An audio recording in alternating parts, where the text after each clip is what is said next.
Com fer una videoressenya i no morir en l'intent part 2.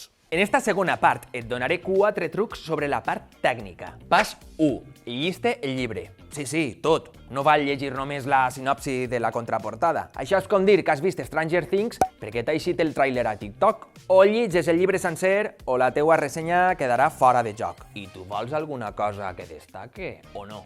Pas 2. Fes-te un esquemeta amb títol, autor, editorial i un mini resum sense spoilers, si no vols que et deixen floretes als comentaris.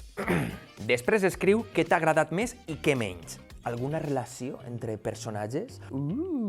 O algun capítol que t'ha ratllat? Pensa que és com els reels que veus, curts, clars, però una miqueta més formal. I segurament no et paguen la col·labo.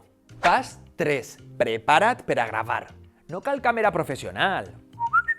Amb el mòbil n'hi ha prou, però busca bona llum, La finestra és el teu anell de llum de bades. Recolza el mòbil en mode selfie en algun lloc a l'altura de la teua cara bonica i arregla't un poc per estar presentable. I si pots, utilitza auriculars o micro per a no sonar com en una cova. I grava en un lloc tranqui, que no se senta el teu gos lladrant de fons. Xispa, calla! Pas 4. Moment edició. Així és on brilles més que Clacovi. Apps gratuïtes que et salven. CapCut, la preferida del poble, InShoot o fins i tot l'editor d'Instagram. Fes talls rapidets, afix text o algun adhesiu i posa música que s'adeqüe al to. Si és un thriller, res de reggaeton, ok? I ja està!